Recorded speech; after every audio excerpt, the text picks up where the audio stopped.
पढ़े फारसी बेचें तेल, ये देखो करमन के खेल। क्योंकि वहाँ बड़े लड़का LLB कर लेते हैं, MSc BSc, मगर वो कामयाब नहीं होते क्योंकि उनकी माया प्रधान रहती है।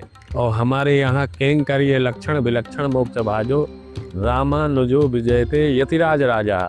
हमारे यहाँ क्योंकि सेवा ही प्रधान है।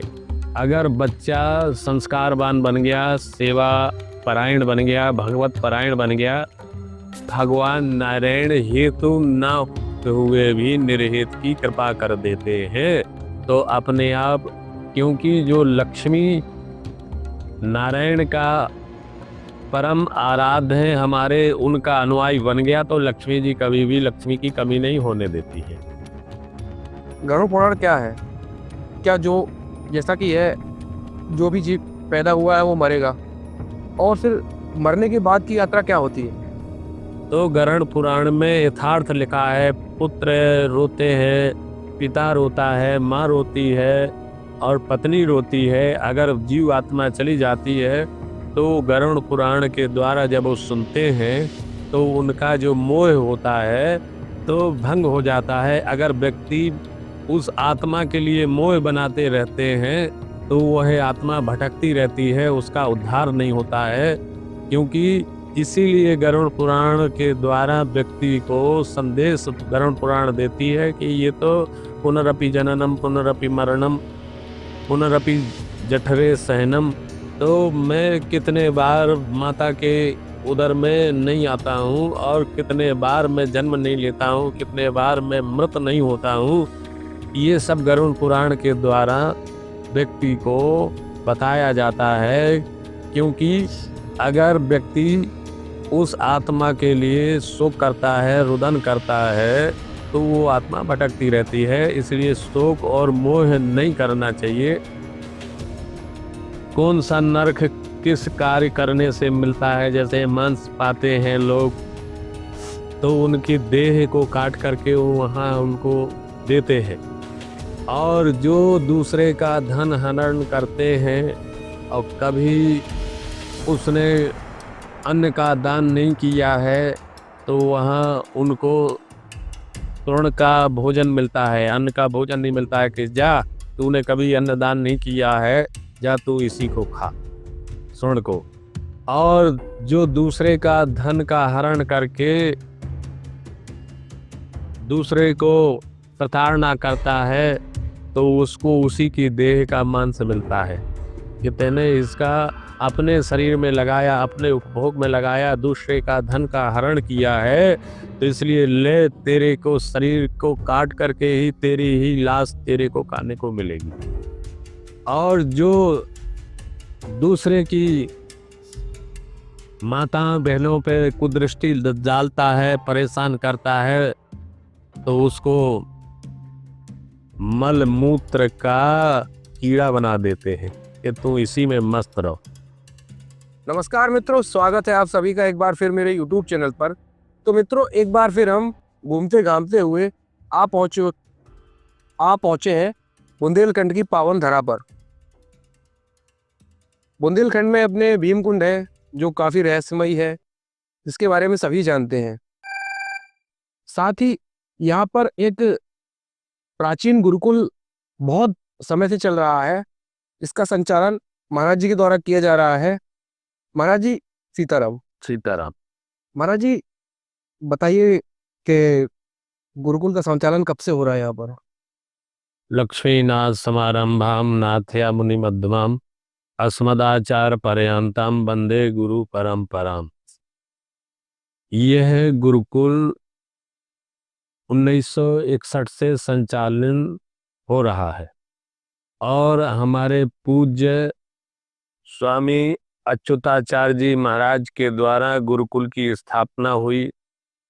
जब वो यहाँ पर आए तो पूरा वन था, जंगल था, तो उन्होंने आकर के यहाँ पर गुरुकुल के छात्रावास की आधारशिला रखी।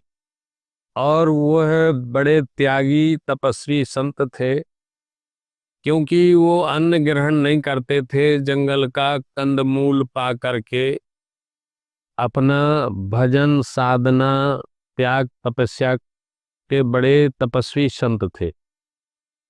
तो उनकी एक इच्छा हुई मन में कि हम यहाँ पर विकास कैसे करें, क्योंकि जो यहाँ विकास देख रहे हैं तो यहाँ किसी शासन इत्यादि का विकास नहीं है, ये संतों की तप स्थली है। तो स्वामी जी ने जो तपस्या की, त्याग किया, स्वामी अच्युताचार्य जी महाराज ने, और उन्होंने एक गुरुकुल की यहाँ पर स्थापना की 1961 में। और इसके बाद पूज्य वैकुंठवासी स्वामी जगतगुरु विष्णु प्रपन्नाचार्य जी महाराज का आगमन हुआ, जो पूर्व के स्वामी जी के संकल्प थे, तो उनको उन्होंने पूर्ण किया।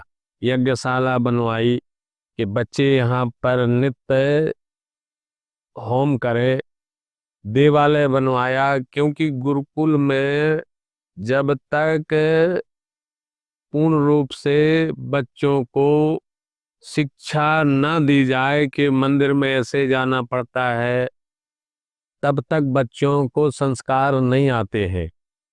तो न वो फिर अपने माता पिता को आदर देते हैं, न समाज को आदर देते हैं। तो स्वामी जी ने भगवान नारायण की स्थापना की और बच्चों में संस्कार दिए कि संध्या करिए, संध्या के बाद में भगवान नारायण की आरती में जाइए और वहाँ पर आल मंदार, विष्णु सहस्त्र नाम, गोपी गीत, भागवत के मंत्रों का पाठ करिए।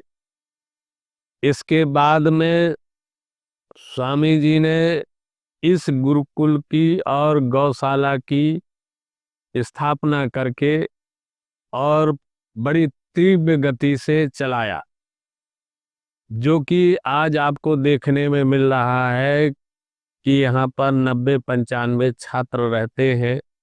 छात्रों को भोजन, आवास, शिक्षा, वस्त्र, पुस्तक, सारी निःशुल्क व्यवस्थाएं हैं। और बच्चों को भोजन बनाने के लिए भंडारी लगे हुए हैं, तो वो भोजन बना करके बच्चों को समय समय पर देते हैं। सुबह चाय बाल भोग आपके सामने वितरित हो गया है। अब 11 बजे बच्चों को भोजन मिल जाएगा, 10 बजे बच्चे पढ़ने के लिए चले जाएंगे और पढ़ करके यहाँ इतनी मेहनत अध्यापकों के द्वारा कराई जाती है कि यहाँ के कई बच्चे तो बड़े बड़े धर्माचार्य बन गए। कोई प्रधानमंत्री के यहाँ पूजा कर रहा है मंदिरों में, कोई गवर्नर के यहाँ पूजा कर रहा है, और कोई व्यक्ति धर्म गुरु बन गए। और कई बच्चे यहाँ से बड़े बड़े कथावाचक बन गए, कई बच्चे अध्यापक बन गए।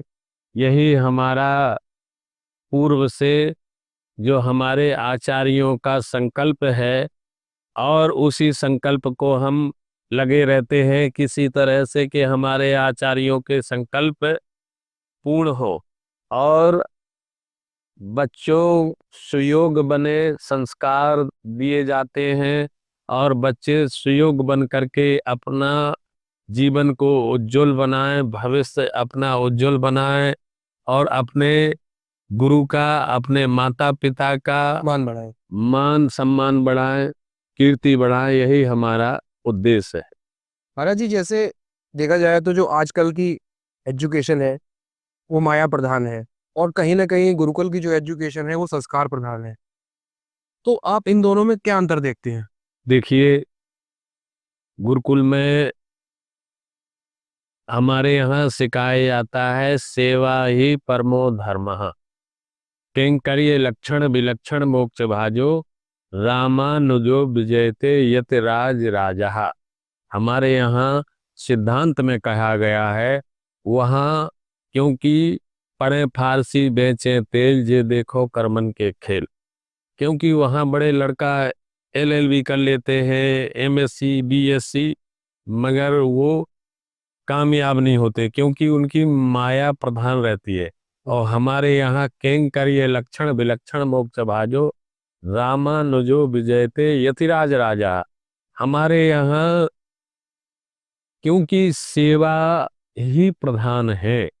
अगर बच्चा संस्कारवान बन गया, सेवा परायण बन गया, भगवत परायण बन गया, भगवान नारायण हेतु न हुए भी निर्हित की कृपा कर देते हैं।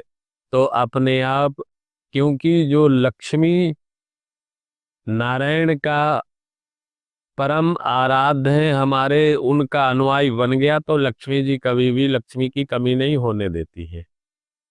ऐसा हमारे यहाँ संस्कार दिए जाते हैं। तो क्योंकि जो बड़ी हमारे गुरुकुल की सभ्यता और उन विद्यालयों महाविद्यालयों की सभ्यता, क्योंकि पहले पढ़ाया जाता था आ से अच्युत, तो आज से अच्युत हटा दिया, फिर कर दिया आ से अनार, वो भी हटा दिया, अब कर दिया आ से अंडा। क्योंकि हमारी शिक्षा पद्धति ही दूषित हो गई है। तो बच्चे का दोष नहीं है, तो उसका खान पान गंदा हो जाता है। जिस जिस अक्षर से प्रारंभ होती है पढ़ाई, आ से, आ माने होता है अच्युत, अच्युत माने नारायण। हमारे यहाँ ये पढ़ाया जाता है कि अक्षराणाम अकारोस्मि। जो अक्षर ऐसा कोई भी वर्णमाला का नहीं है जिसमें भगवान नारायण विद्यमान ना हो। का, खा, गा, चा, छा, जा, आ, ता, सब में भगवान नारायण का नाम आता है। तो वहाँ पर जो शिक्षा होती है सरकारी स्कूलों में, वो दूषित शिक्षा का पढ़ाने से बच्चों के दूषित भाव होते हैं। वो अपने माता पिता और गुरुजनों के प्रति इतने समर्पित नहीं रहते हैं, क्योंकि वहाँ पर आप देखते हैं कि गुरु से सीधी बात नहीं करते हैं, वो लड़ने के लिए तैयार रहते हैं। आपने देखा बड़े संगठन बनाने करके और अपने गुरु के प्रति लड़ने के लिए आक्रोशित हो जाते हैं। और बच्चे अपने माता पिता का सम्मान करना नहीं जानते हैं। अगर माता पिता कुछ बोलते हैं तो ये ऐसी चीज नहीं देना है, तो बच्चे माँ को भी पिता को भी मार देते सही बात। हैं। तो इसलिए हमारी जो यहाँ पर गुरुकुल में जो देववाणी पढ़ाई जाती है, तो यहाँ पर बच्चों को स्वरूप अनुरूप बनाया जाता है। और स्वरूप अनुरूप बना करके उनको सुयोग बना दिया जाता है। जैसे पुष्प में सुगंध आ जाती है, ऐसे हमारे इन गुरुकुल के बच्चों में सुगंध आ जाती है। महाराज जी, मैं एक बार अपने यहाँ पर ही विद्यालय गया, तो मुझे कहा गया कि आप पैंट पहन करके अंदर प्रवेश नहीं ले सकते। जैसे अगर आप देखें किसी इंग्लिश मीडियम स्कूल में मैं एज अ विजिटर जाता हूँ, तो पहले मैं विद्यालय देखूंगा, मेरा बच्चा विद्यालय देखेगा, घूमेगा, और जब जब वो एडमिशन लेके स्कूल में पढ़ने आएगा तो वो ड्रेस पहन के आएगा। तो ऐसे ही मैं यहाँ पर उस समय 1 डेढ़ साल पहले आया था, तो मैं विजिटर था, तो मुझे अंदर नहीं जाने दिया। ऐसा क्यों महाराज जी? हमारे यहाँ की संस्कृति है। क्योंकि अगर हम भी गणवेश में नहीं जाएंगे, मंदिर हुआ, गुरुकुल हुआ और भोजन प्रसाद हुआ, तो हमारे यहाँ का नियम है कि बिना, जैसे पुलिस वाला व्यक्ति है, अगर ड्रेस नहीं लगाई जाएगी तो पुलिस का सिपाही नहीं माना जाएगा। और ड्रेस लगाएगा तो वो उसका सम्मान है और वो हमारा पुलिस का सिपाही है। इसी तरह हमारे यहाँ गुरुकुल में नियम है कि गणवेश अनिवार्य है। और गणवेश ही हमारी भारतीय संस्कृति की पहचान है। पहले व्यक्ति चाहे गृहस्थ हो और चाहे गुरुकुल हो, तो पहले लोग धोती पहनते थे। हमारे गांव देहात के लोग, हमारी जो भारतीय संस्कृति है, सनातन संस्कृति है, तो वो हमारी पहचान है। पैंट पहनना, टाई लगाना, कोट पहनना, ये तो हो गई हमारी विदेशी संस्कृति। हमारी भारतीय संस्कृति नहीं है। हमारी भारतीय संस्कृति है टोपी लगाना, तिलक लगाना, चोटी रखाना, कुर्ता पहनना, धोती पहनना, गमछा पहनना, ये हमारी भारतीय संस्कृति है। यही हमारी भारतीय संस्कृति की पहचान है। बड़े बड़े आईएएस लोग आते हैं, अगर उनको पूजा करना है, बड़े बड़े यहाँ जज आते हैं हाई कोर्ट सुप्रीम कोर्ट के, अगर उनको भगवान की अर्चना करना है तो हमारी भारतीय जो परिधान है, गणवेश है, उसको धारण करना पड़ेगा, तब वो हवन पूजन और भगवान के अर्चन के अधिकारी हैं। तो महाराज जी, क्या गुरुकुल में वेद और शास्त्र के साथ साथ कंप्यूटर, एआई और अंग्रेजी जैसे विषयों का भी समावेश संभव है? हमारे यहाँ गुरुकुल में वेद पढ़ाते हैं, व्याकरण पढ़ाते हैं, ज्योतिष पढ़ाते हैं और कंप्यूटर इत्यादि की भी व्यवस्था की गई है कि बच्चों को आधुनिक चीज़ों का भी ज्ञान होना चाहिए। आजकल का ऐसा परिवेश है, क्योंकि किसी को कोई चीज़ बताना है तो आधुनिक परिवेश के लिए भी अति आवश्यक है। और हिंदी, गणित, अंग्रेजी का भी हम लोग पठन पाठन कराते हैं, क्योंकि इस चीज़ का भी बच्चों को नॉलेज हो और अध्यापक भी उपलब्ध कराए हैं। महाराज जी, आजकल संत जो है वायरल रहते हैं, चार्टर्ड प्लेन में घूमते हैं, महंगी महंगी गाड़ियों में घूमते हैं, तो दूसरी को और नाम जप करते हैं, सारा जीवन जीते हैं। वास्तव में सन्यासी का अर्थ क्या है? सन्यास संसार से या फिर भोगी होना?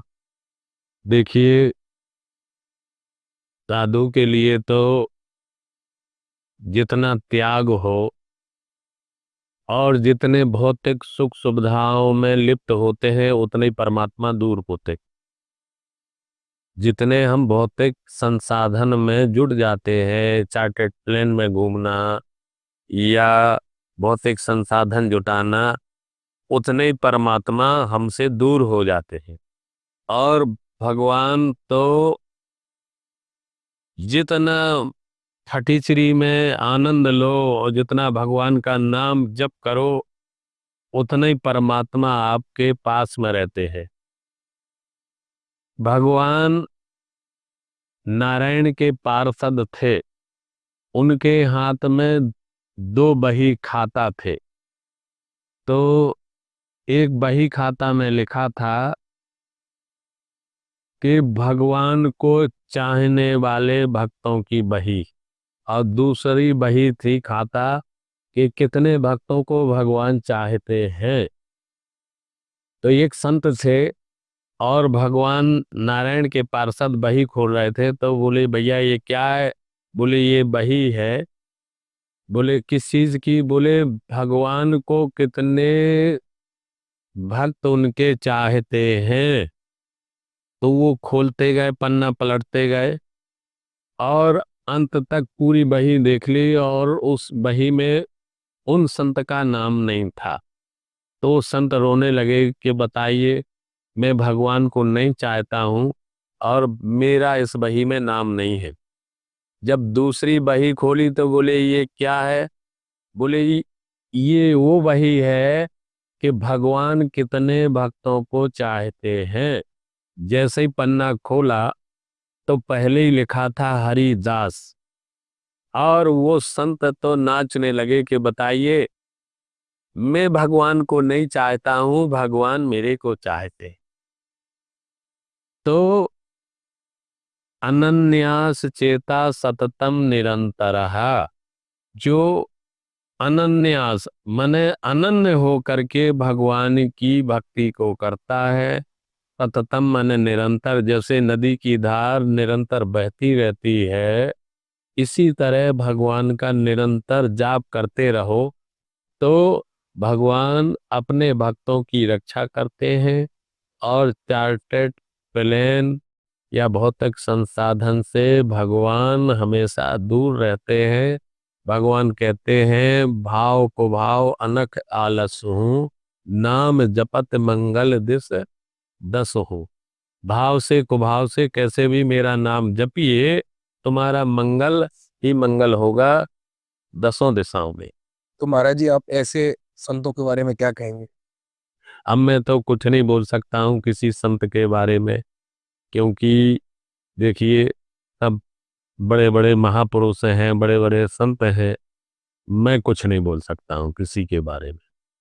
हमारा अधिकार नहीं है। हम अपने को जानते हैं कि हम सुधर गए तो सब सुधर गए। हम किसी को अच्छा और बुरा कहने के अधिकारी नहीं। नहीं। महाराज जी, मध्य प्रदेश में भोपाल, इंदौर, उज्जैन जितना डेवलपमेंट है उतना बुंदेलखंड में नहीं है। क्या कारण है कि बुंदेलखंड पिछड़ा पिछड़ा हुआ है? देखिए, बुंदेलखंड पूर्व से पिछड़ा हुआ है और बुंदेलखंड की ओर किसी भी नेता का ध्यान नहीं गया। और जो पहले बहुत ज़्यादा पिछड़ा था, अब तो कम से कम बिजली भी अच्छी आती है, सड़क भी ठीक ठाक हो गई, आपने देखा है। और जो पहले की अपेक्षा कुछ है डेवलपमेंट हुआ है बुंदेलखंड का।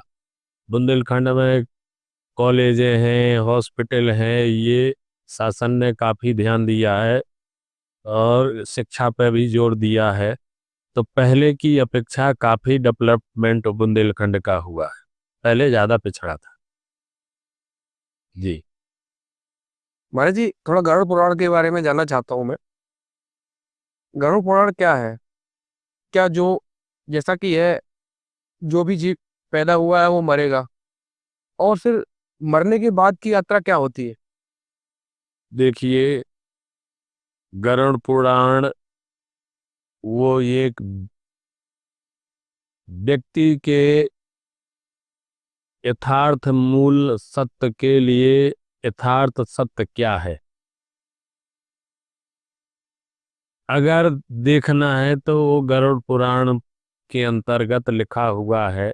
और गरुड़ पुराण अंतिम, जैसे जीव हमेशा अंश हमेशा अंशी में लीन रहता है। भगवान ने व्यक्ति को एक बार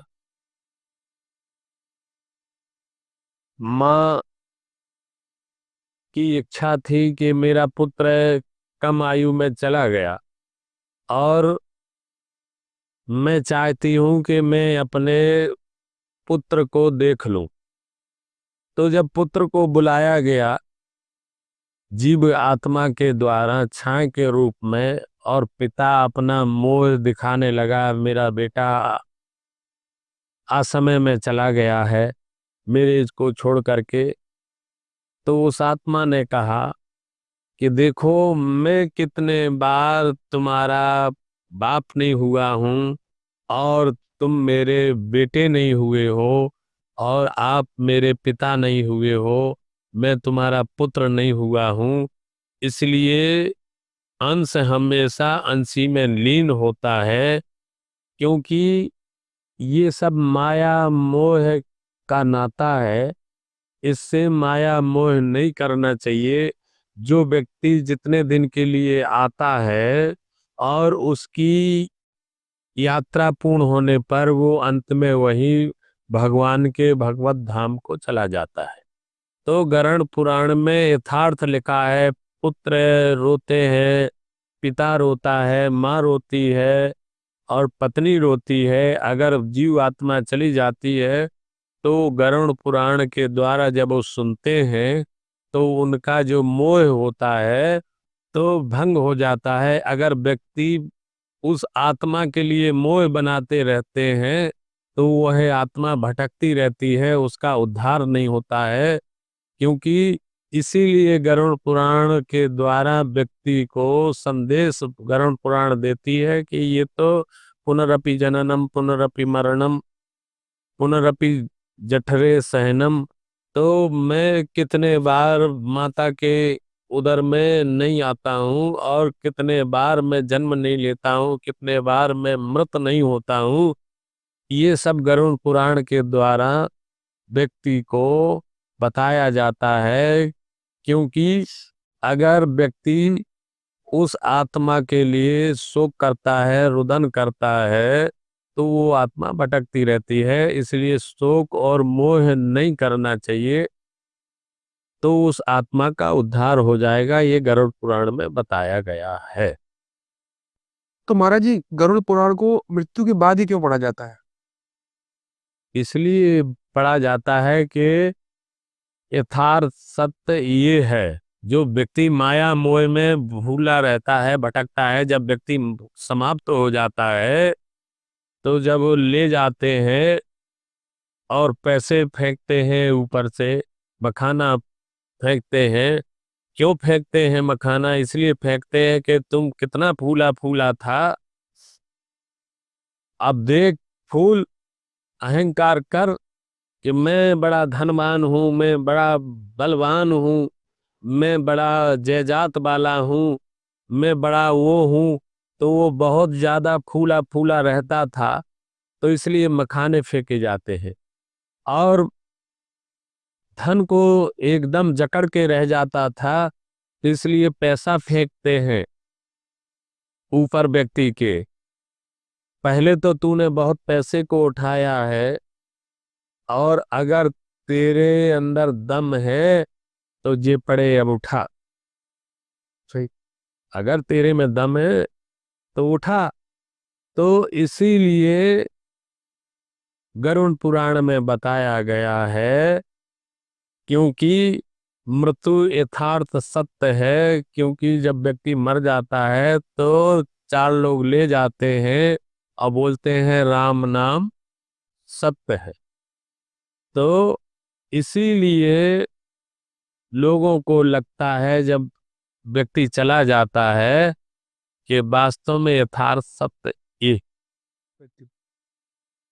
महाराज जी, इसके बारे में कैसी धारणा है कि इसे घर में नहीं रखा जाता, अशुभ माना जाता है, चाहे जब इसका पाठ नहीं किया जा सकता, ऐसा क्या वाकई है? गरुड़ पुराण के बारे में ऐसा कहा जाता है कि इसे घर में नहीं रखा जाता, चाहे जब इसका पाठ नहीं कर सकते, क्या ऐसा वाकई है? देखिए, घर में इसलिए नहीं रखते हैं क्योंकि घर में अगर कोई शास्त्र को अपवित्र अवस्था में छू लिया तो अपचार लगता है। इसीलिए कभी भी घर में शास्त्र को नहीं रखना चाहिए, या रखो तो शास्त्र रखने के लिए घर में एक मंदिर होता है, जहां पर बिना स्नान किए हुए कोई प्रवेश नहीं होता है। और जब प्रवेश होता है, स्नान करो, भगवान की पूजा करो, शास्त्रों की पूजा करो। और जहां ऐसी व्यवस्था नहीं होती है तो वहां निषिद्ध रहता है। महाराज जी, गरुड़ पुराण नरक के बारे में क्या क्या बताता है? अब गरुड़ पुराण तो जो कर्म के द्वारा जो जिसको नरक है प्राप्त होते हैं, तो वो पूरा नरक के बारे में बताते हैं। या जिस व्यक्ति ने जो कर्म किए हैं, तो कौन सा नरक किस कार्य करने से मिलता है। जैसे मांस पाते हैं लोग, तो उनकी देह को काट करके वो वहां उनको देते हैं। और जो दूसरे का धन हनन करते हैं, और कभी उसने अन्न का दान नहीं किया है, तो वहां उनको तृण का भोजन मिलता है, अन्न का भोजन नहीं मिलता है कि जा, तूने कभी अन्न दान नहीं किया है, जा तू इसी को खा, स्वर्ण को। और जो दूसरे का धन का हरण करके दूसरे को प्रताड़ना करता है, तो उसको उसी की देह का मांस मिलता है कि तेने इसका अपने शरीर में लगाया, अपने उपभोग में लगाया, दूसरे का धन का हरण किया है। तो इसलिए ले, तेरे को शरीर को काट करके ही तेरी ही लाश तेरे को खाने को मिलेगी। और जो दूसरे की माता बहनों पे कुदृष्टि डालता है, परेशान करता है, तो उसको मल मूत्र का कीड़ा बना देते हैं कि तू इसी में मस्त रहो। तो कई नरकों का उल्लेख दिया गया है गरुड़ पुराण में। जो व्यक्ति ने जैसा किया है वैसे ही उसको बताया गया है। तो गरुड़ पुराण से बहुत सा लोगों को सीखने को मिलता है, और उस जो गरुड़ पुराण को सुनता है और जो पढ़ता है तो तब उसको ज्ञान हो जाता है कि यथार्थ सत्य ये है। जिसके ऊपर भगवान की कृपा होती है उसी की बुद्धि खुलती है। चलिए महाराज जी, अपना कीमती समय देने के लिए आपका बहुत बहुत धन्यवाद। सीता सीताराम।